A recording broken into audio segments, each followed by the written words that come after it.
રાજ્યમાં પડેલા કમોસમી વરસાદ બાદ સર્જાયેલી તારાજી અને હવે તારાજીની વચ્ચે સર્વેની કામગીરી પણ પૂર્ણ થઈ છે અને પૂર્ણ થતાં જ ખેડૂતો માટે સૌથી મોટા અને મહત્વપૂર્ણ સમાચાર છે। કમોસમી માવઠા બાદ સૌથી મોટા સમાચાર સામે આવી રહ્યા છે। રાજ્યના ખેડૂતો માટે સૌથી સારા અને સૌથી મહત્વપૂર્ણ સમાચાર। ગાંધીનગરમાં સતત બેઠકોનો દોર ચાલી રહ્યો છે। કૃષિ મંત્રી જીતુ વાઘાણી સરકાર સાથે સતત સંપર્કમાં છે। ગાંધીનગરમાં રાહત પેકેજને લઈને થઈ રહી છે તૈયારીઓ। જો કે રાહત પેકેજ તૈયાર પણ થઈ ગયું હોવાના સમાચાર છે।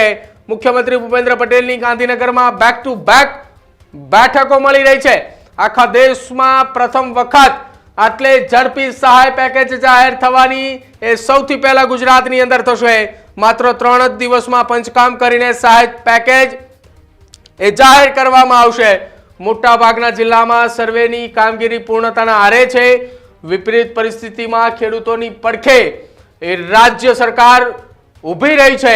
મુખ્યમંત્રી ભૂપેન્દ્ર પટેલે ગઈકાલે જ સંકેત આપ્યા હતા કે ખેડૂતોને સહાય નહીં પરંતુ પેકેજ જાહેર કરવામાં આવશે।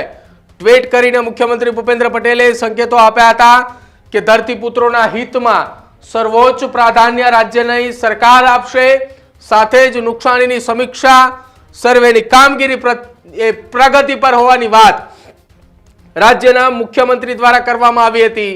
જો કે રાજ્ય સરકાર દ્વારા અંદાજિત 5000 કરોડથી પણ વધારે નું સહાય પેકેજ જાહેર કરવામાં આવે તેવી પૂરેપૂરી સંભાવનાઓ છે। મુખ્યમંત્રી ભૂપેન્દ્ર પટેલે ગતરોજ સોશિયલ મીડિયાના માધ્યમથી ટ્વીટ કરીને સંકેતો આપ્યા હતા। જો કે આજે પણ સતત ગાંધીનગરની અંદર બેક ટુ બેક બેઠકો ચાલી રહી છે। રાજ્યના મુખ્યમંત્રી ભૂપેન્દ્ર પટેલ, રાજ્યના નાયબ મુખ્યમંત્રી હર્ષ સંઘવી સાથે જ રાજ્યના કૃષિ મંત્રી જીતુ વાઘાણીએ સતત બેઠકોના દોરની અંદર સતત બેઠકોમાં પણ જોવા મળી રહ્યા છે। કિશન જોડાય છે ન્યૂઝ રૂમથી।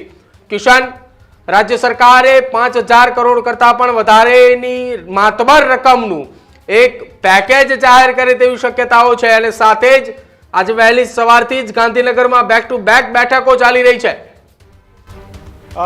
પ્રદીપ, રાજ્ય સરકાર એ કદાચ દેશમાં ક્યારેય એટલું જલ્દી પેકેજ ન મળ્યું હોય તેટલું જલ્દી પેકેજ આપવાની તૈયારીમાં છે। લગાતાર ટેલિફોનિક અને વિડીયો કોલિંગથી તો છેલ્લા 3-4 દિવસથી મિટિંગો ચાલતી હતી, પરંતુ આજે વહેલી સવારથી જ ગાંધીનગરમાં બેઠકોનો ધમધમાટ છે। રાજ્યના મુખ્યમંત્રી ભૂપેન્દ્ર પટેલ હોય કે પછી નાયબ મુખ્યમંત્રી હર્ષ સંઘવી હોય કે પછી કૃષિ મંત્રી જીતુ વાઘાણી હોય, તમામ લોકોએ લગાતાર બેઠકોના ધમધમાટમાં લાગી ગયા છે। અને જે રીતે એક સર્વે ન કરવો એવો એક વિપક્ષનો જે વાત હતી કે ભાઈ સર્વે શું બધું ખરાબ જ થઈ ગયું છે, બધું ખેદાન મેદાન જ થઈ ગયું છે, તો હવે પંચાયતના ઠરાવો શરૂ કરી દેવામાં આવ્યા છે કે પંચાયતના ઠરાવના આધારે લોકોને જે સહાય આપવાની હોય એ સહાય આપી દેવાય।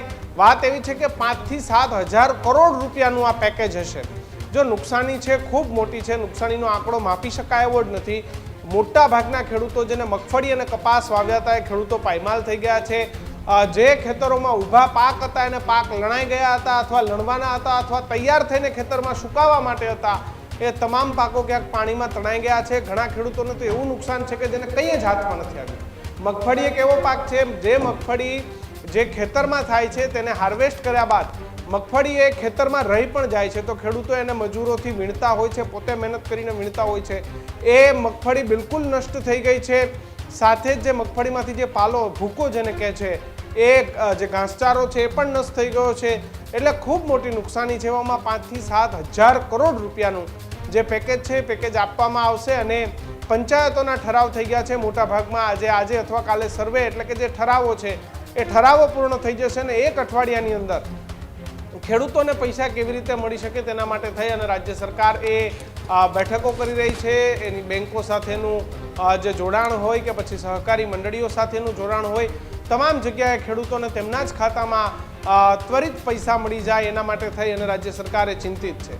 પણ રાજ્ય સરકારે એવું પણ એક વિચારવું જોઈએ કે જે ભાગ્યા હતા, જે મોટાભાગની ખેતી એ ખેત મજૂરો જે ભાગ્યા છે, મને ઘણા બધા લોકોના મેસેજ આવે કે ભાઈ તમે ભાગ્યાઓની વાત કરો, ખેત મજૂરોની વાત કરો, તો જે ભાગ્યાઓ છે હવે જે સહાય મળશે એ તો જે ખેડૂત ખાતેદાર છે એને મળશે, પણ જે ભાગ્યા અને જે ખેત મજૂરો હતા એમના માટે પણ રાજ્ય સરકારે કંઈક વિચારવું પડે તો એમને પણ સહાય મળે। પરંતુ ચોક્કસ 5 થી 7000 કરોડ રૂપિયાની જે રાજ્ય સરકારની આવડી મોટી જે સહાય છે એ ત્વરિત ખેડૂતોના ખાતામાં જમા થશે શિયાળુ પાક એ ખેડૂતો સારો લે એના માટેના દવા, ઓજાર, બી, બિયારણ બધું જ ખેડૂતો આગામી એક અઠવાડિયામાં, કારણ કે 15 તારીખ સુધીમાં શિયાળુ પાક વાવી દેવાનો હોય છે. ધાણા, જીરું, જુવાર, ઘઉં, બાજરી, જે કંઈ શિયાળુ પાક વધારે વાવવાના હોય એ તમામ પાકોનું જ્યારે 15 તારીખ પહેલાં વાવેતર કરી દેવાનું છે, ત્યારે જો આ અઠવાડિયામાં ખેડૂતોના ખાતામાં આવડા મોટા પૈસા એ ખેડૂતોના ખાતામાં મળે તો ખેડૂતોને પણ ફાયદો થશે, સરકારને પણ ફાયદો થશે. સરકાર માટે પણ અત્યારે સૌથી સારી ઇમેજ બનાવવાનો એક મોકો છે કે વધુમાં વધુ ખેડૂતોને મદદ કરીએ. કેન્દ્ર સરકાર પાસેથી પણ રાજ્ય સરકાર પાસે જ્યારે કેન્દ્ર સરકાર મોસાળે માં પીરસનારી છે, તો રાજ્ય સરકાર મોટા એવા પૈસા કેન્દ્ર સરકાર પાસેથી પણ માગી અને ગુજરાતના ખેડૂતોને મદદ કરી શકે એવી પરિસ્થિતિમાં છે, કારણ કે ત્યાં પણ ગુજરાતનું જ નેતૃત્વ એ દેશની અંદર શાસન કરે છે. તો 5-7 હજાર કરોડ જેવડું મોટું બજેટ એ રાજ્ય સરકાર જાહેર કરશે, જેનાથી ખેડૂતોને, હા એવું નથી કે ખેડૂતોને બધી જ નુકસાની ભરપાઈ થશે, પરંતુ ચોક્કસ રાજ્ય સરકારનો જે આ ટેકો છે એ ખેડૂતોને ઊભા થવામાં ચોક્કસ રૂપી મદદ થશે. લગાતાર બેઠકોનો દોર, ગમે તે ઘડીએ જે પેકેજ છે એ પેકેજ જાહેર થઈ શકે છે. પ્રદીપ. બિલકુલ કિશન, આભાર જોડાવા બદલ. તો રાજ્ય સરકાર દ્વારા અત્યાર સુધીના ઇતિહાસની અંદર સૌથી ઝડપી સર્વેની કામગીરી અને સૌથી ઝડપી સહાય પેકેજની જાહેરાત કરે તેવી પૂરેપૂરી શક્યતાઓ. આખા દેશની અંદર અત્યાર સુધીમાં આ પ્રકારની સહાય ક્યારેય જાહેર નથી કરવામાં આવી.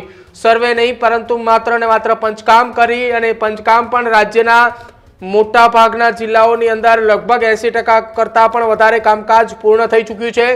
આજના દિવસમાં સતત ગાંધીનગરની અંદર ચાલી રહેલી બેક ટુ બેક બેઠક, કે જે બેઠકની અંદર એક રાહત પેકેજ પણ તૈયાર થઈ ચૂક્યું હોવાના સમાચાર મળી રહ્યા છે. એક ફોર્મેટ તૈયાર થઈ ચૂક્યું છે કે આ એ ફોર્મેટના આધારે રાજ્ય સરકાર સહાય જાહેર કરશે. બસ હવે વાર એ ઘડીઓ એ ગણાઈ રહી છે કે રાજ્ય સરકાર ક્યારે એ ફોર્મેટની જાહેરાત કરે અને ક્યારે એ સીધા જ ખેડૂતોના બેંક એકાઉન્ટની અંદર જાય.